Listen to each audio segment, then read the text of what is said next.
Hey everyone, this is LR Knight. I am the creator of Feet First into Hell, which is an orbital drop combat skirmish war game. It's competitive and we've introduced many cooperative elements to it. Right now it's running on Kickstarter. It's about 600% funded, I think, as of tonight. We're kind of closing on $1,000, at which point I'm going to add in a 4-mission cooperative interlocking narrative campaign called Rain Hell. It's kind of a combination of Rambo meets Predator meets Starship Troopers meets Halo ODST. It's been a lot of fun to work on this idea, so I'm really hoping that we do it. So tonight, this is the third of the player action videos. I'm going to be showing you what the special action list has in store for you. You can see it right here on your screen if you want. Previously, I've covered the player actions and I also covered the player reactions. Tonight, I'm going to be covering the special actions. So these are actions that are less common, but they might be useful in certain given situations or mission types. And I'm just going to work my way right down the list. My goal is to keep this video very short. So let's say, I'm going to get rid of my drone here. Let's say that Recruit 722 really needs to lug this barrel somewhere. He can do that. And you know what? This makes way more sense if I put him on the ground for now. We're going to just, earthquake the hotels back. So carry is a 2-point action cost, and it allows you to carry an object up to the character's speed. Normally you wouldn't be able to, so this eats 2 points. It's the lifting, and then it's the very heavy march forward. So he can travel 7 inches because of his gear setup. So he's able to travel 7 inches. So that's how you might move a capture point across the board. That's carry. The next one, bringing the hotel back, is to leap. And if you want to see something interesting, this is the first piece of terrain that I made for our Kill Team games. This is like the second or third. It's the jump in quality, and this is all dollar store stuff made with no special tools. So just interesting to see it side by side like that, the texture and the rebar and all that. But anyway, so he needs to jump from here to here. Let's say that there's, a capture thing over here that he needs to get to. And it does happen periodically. The leap is a single point action that allows you to jump a gap up to half a unit speed. So this gap is 3 inches from here to here. 3 inches. So he can jump straight across, right? Because he's got 7-inch movement speed, just like from the carry. So I've got 3.5 inches, in other words. So he's able to jump.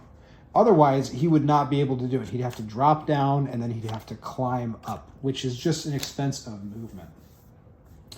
The next scenario, the next special action, is hacking. So we've got our friendly drone here. Not so friendly because he's about to gun him down.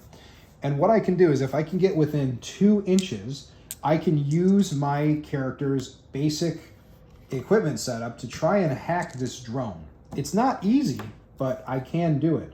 And there's a huge upside to trying. So I make a rating check, which for this unit is a 4. Dope. I don't do it. So I fail the rating check and then this would proceed. That's the action. But let's say that I did roll a 6, just for narrative's sake here. Then this hacked drone becomes one of my units. And if it is still eligible, meaning that it has not acted that turn, I now control it. And I can make it activate as if it were one of my units. And it stays that way until it's either killed or hacked back. So that's pretty cool. The next one is to spot. So we've turned this guy into one of my allies. And I have hacked him. There's no enemies within my range, let's say, theoretically, but I can lend my other action point to spot him. Actually, no, I can't because it's a 2-point thing. So I'd be holding him maybe because he's got a shotgun or something and he's got a sniper rifle. He's got a sniper rifle. I'll point without blocking the camera. So maybe I spend my action points, 2 points right now, to nominate an eligible unit within 2 inches. And that unit can re-roll any ones when it shoots, which is very useful if you're firing a rocket launcher or if you're firing a field rifle with a scope that's very long range and you're sacrificing some dice, or if you're firing the railgun that only has 1d6. So if I were to roll a 1, here's a success. Normally I would discard this, but because I have focused, now I hit on the next one.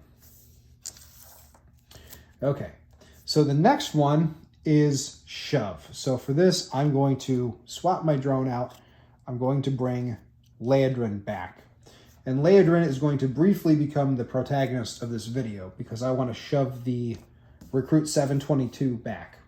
So I can target an enemy within 1 inch of me, and that enemy must make a might check or be shoved back in a direction I choose. So the presumption here is that if you're choosing to shove, you must know that you're stronger, and it becomes forcing the enemy to resist it. So I need to roll a 4 on my might check, and I rolled off screen a 1. So in this case, I would be shoved back 2 inches in any direction that I choose. So I could throw him 2 inches this way into range of my enemy or of my ally. I could throw him 2 inches this way, or I could straight up shove him 2 inches back.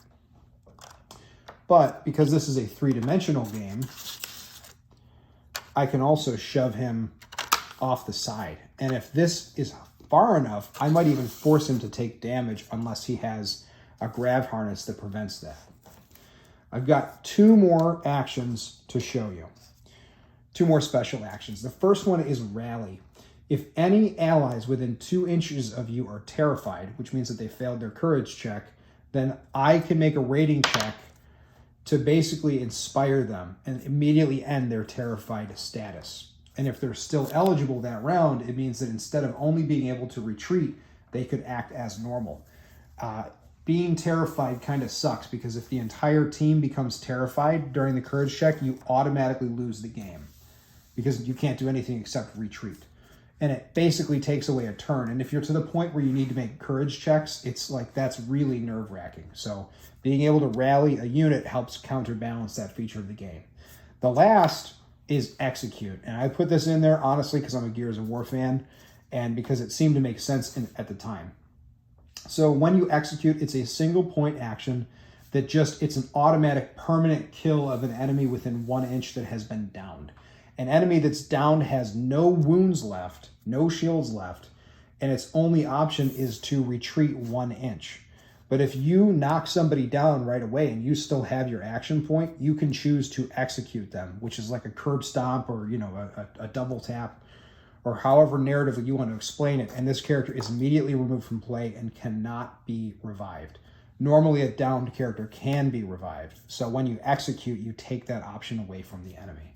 That's it for the special actions. That's 1, 2, 3, 4, 5, 6, 7 special actions, 6 main actions. So that's 13 plus 3 reactions. So 16 total player actions in Feet First into Hell. And I was able to get all of that into front and back of a single sheet of paper.